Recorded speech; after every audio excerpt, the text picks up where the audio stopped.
There are three areas where we human beings can be disconnected, and when we understand and reconnect with it, we can have a much better experience of life. This is a model I created really for myself to understand what are the three main pain points that men and women come to me with, that when they overcome it, they transform and they have a much better experience of life. And it's interesting because firstly, I made this for men, and upon reflecting on it, I also see that this is not just for men. This is for men, women, anything in between, right? And some of these three disconnects will resonate with you more than others, and that's okay. That's expected. Some of the disconnects will resonate with you a lot, some of them not as much. And why is this important? It's important because it creates self-awareness. And through self-awareness, you start to have the option to change it, to do something with it, right? That's why self-awareness is always the ultimate agent for change. Because if we don't know, then we don't know. And what hurts us the most are the things that we don't know. So as soon as we know what's going on for us, it opens up an option for change. Now it's just an opening, but it's still an amazing starting point.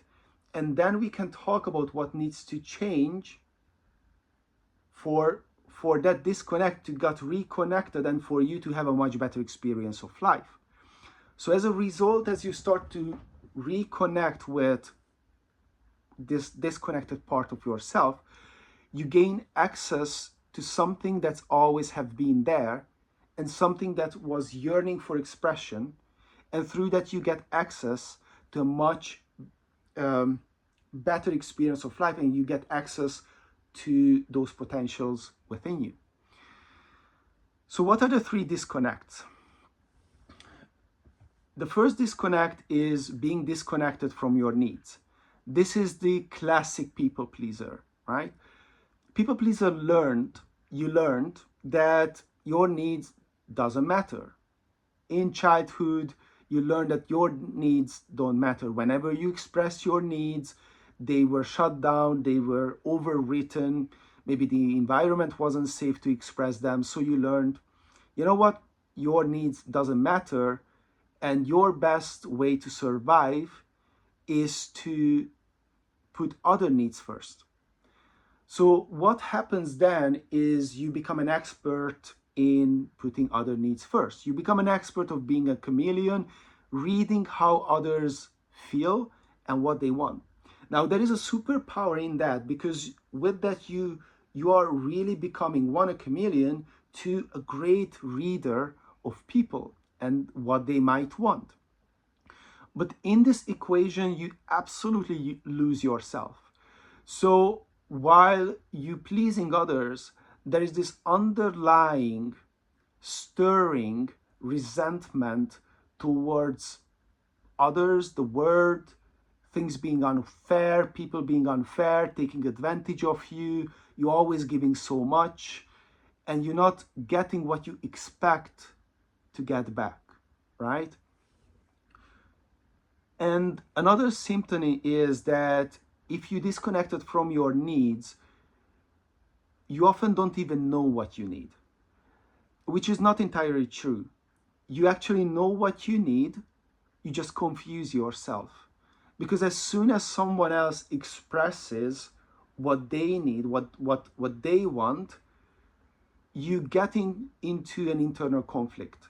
You get into a conflict of whose need matters most. And in that conflict, what will win is what you learned. Someone else's need matters most, right? And you're just not going to even remember what you needed in the first place. You knew, you had a gut feeling. And when I'm working with people and we reconnect with that, they know. We always know what we want, what we need. But as soon as it would come to facing with the tension of the moment of asserting your needs and negotiating your needs or putting your needs across, that tension scares you. That tension scares you because probably that was exactly the kind of trigger you experienced in childhood, and you simply haven't learned how to deal with it, how to get it across. So people who are good with assertion and asserting their needs, they simply built up the practice, and they simply have the skill and know how to communicate their needs, how to either negotiate or navigate around their needs. So they are not afraid of their needs. But you simply haven't learned it yet. And it's a matter of self-awareness, and it's a matter of skill at that point, right? So first you need to see what's going on for you, and then you start to need to reconnect with your needs and start to express that, okay? So that's the first one, being disconnected from your needs. The second one is being disconnected from your feelings. And this is something I very much saw amongst men, but I don't want to only include men, because I'm also seeing that very often women can take up some of like very masculine energies, and as well, like this can be very much a human protection mechanism. So it's almost like that's the other end of the spectrum. Being disconnected from your needs works. It works because if you don't need to deal with your emotions, you don't get into trouble. So speaks the rule, but it's only half true and half lie. And you see, in every of the disconnect, there are things that working, right? They are there for a reason. It's a working strategy, but also there is a cost to it. You see, you cannot suppress just one thing and not suppress the other thing. And that's the thing with emotions. When you suppress emotions, you don't need to deal with the emotions. You won't get hurt very often because you develop this amazing skill or something that seems like resilience, but it's really just suppression, that you don't need to deal with the emotions. You can just push it down. But what this ends up with, and what I often see amongst men, is a very gray kind of life. A life which doesn't have too much excitement or passion or expression in it, or very much possibility for anything new. So that life starts to shrink. Less friends, less possibilities, less things to look forward to, less life. So people who disconnected from their emotion, they seem old, feel old. It feels like their life already ended. There is not too much childlike expression or possibility for anything new or passion or love, because as they suppress everything that's hurting them, everything that seems dangerous, they're also suppressing everything that passionate, that's loving, that would open them up to something new, right? Anything that's worth live for, right? You cannot just suppress this and not suppress that. When we armor our heart, yes, it works. We armor it against hurt, but we also armor it against love and everything that makes life worth living. And so reconnecting with this, again, is another skill. People who are great at connecting with their emotions, they learn that emotions are not bad, that emotions are not like a Pandora's box that if you open it up, it's going to just flood you and you're not going to be able to deal with it. Yes, it might flood you, but they built up the skill to be able to help it and have it flow through you. When you allow emotions to flow through you, at some point, those emotions will be done, and you will get an understanding of what's really inside of you. So it's really a tool to reconnect with yourself and understand what is really going on in yourself. So people who are disconnected from their emotion, they haven't built up the skill to understand and to be able to handle emotions. They often see emotions as a burden, as a Pandora's box, something that if they would open up, probably they would drown in it. And that often can happen with grief, is that you just suppress it, you get back into work, you suppress it with alcohol, just to make sure that you don't open that Pandora's box, right? But with that, you suppress everything that you are, everything that's worth living for in life. So what you need is to build skill and understanding in dealing with your emotions. And it's really helpful to have someone creating a space, a safe space for you to start reconnecting that and start exploring, expressing. So you build the skill to be with your emotions. Because as you build your skill to be with your emotions, on the flip side, you start to have a competency and the comfort of dealing with what's inside, and you start to understand who you really are and what's going on in you. Plus, you start to reconnect with passion, with love, with excitement. Your life starts to expand again. You start to reconnect with people, with intimate relationship, with friends, with colleagues, with just people and life in general. And you start to feel younger, and your life starts to expand again.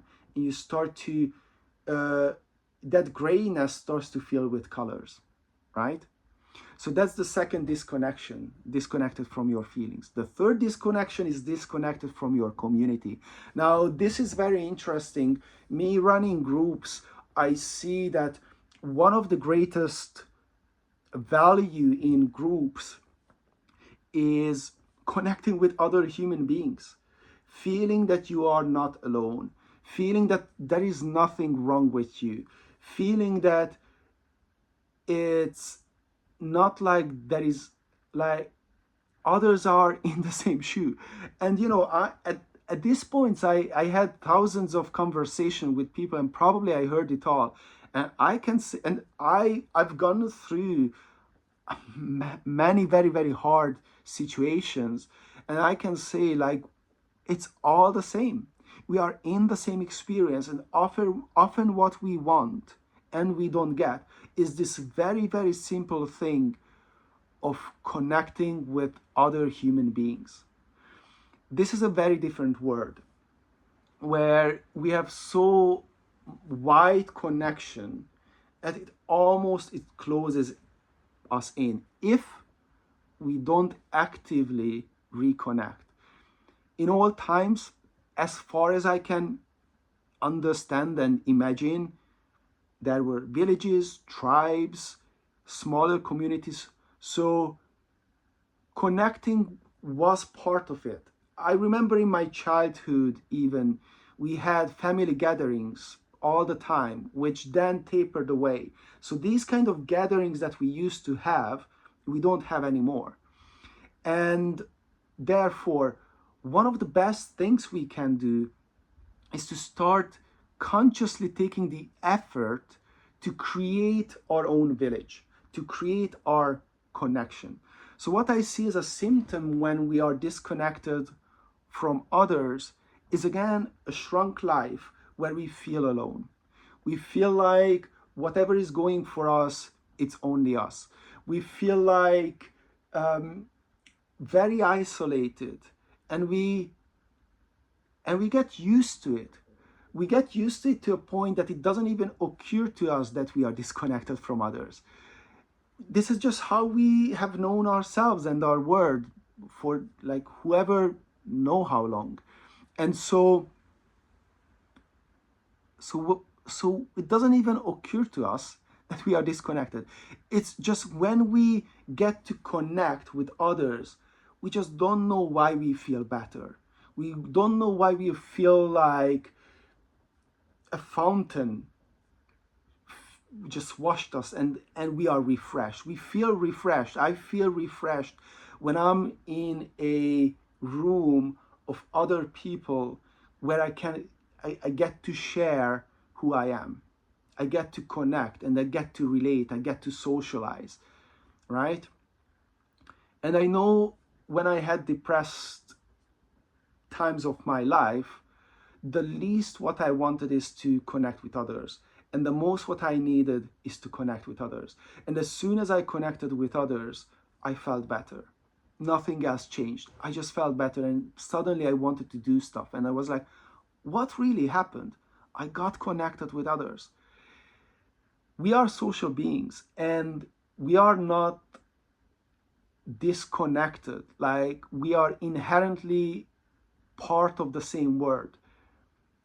And when we get to share space and share what's going on with us, with other human beings, we get to see how much we are one, how much we are sharing very similar experiences. And that itself is incredibly nurturing. So that kind of disconnected, I saw it amongst men and women. Women especially resonate with the sentence of it takes a village to raise a child. It takes a village. You don't have to do it alone. When you're juggling with so many things and you have to take care of so many things, family, kids, career, maybe business, home, like doing it alone, it's hard. And often all you need is an hour a week to be able to put it down. An hour a week to be able to put the weight down, share the weight with others, and then you can put it up because you are strong. You've been doing this. But if you always have to carry it alone and you don't have time to put it down, then you simply get tired. And that tiredness is what I see both in men and women, but especially like this comes up for me, or what I see for women is like they carrying so much on their shoulder and they carrying it alone, that often what they need is just a space so they are not alone and they can put down the weight for a while, right?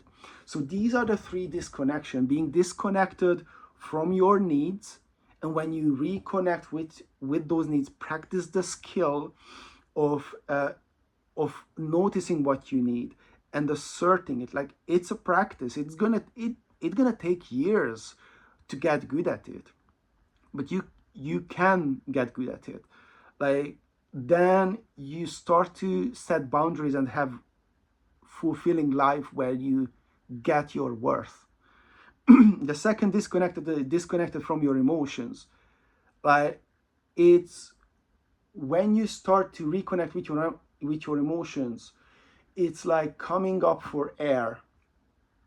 You start to reconnect with yourself, and all that burden that you've been holding back you just start to release them, and you start to feel younger, and your life starts to expand again, and you start to see possibilities, dreams, and get excited about the future. The third, disconnection, when you reconnect consciously, and that's the skill, right? Is to consciously create the connection, connect with people in your life, and create your village, right? When you start to reconnect, your mental health will be better. You are able to put the weight down. You are able to share the weight. You are able to have support, have others supporting you, giving yourself the permission to be supported, right? Giving support to others. That is incredibly nurturing as well. So when you reconnect with these 3 disconnections, your life will become so much better. I hope that you see it. I would love to hear from you which disconnection spoke to you most and why. And if you would like to help with that, like, this is what I do. Love you. I really want you and wish you to see how awesome you are, because every single human being is awesome. And yeah, enjoy life. Have a fantastic day. And I would love to hear from you. Much love.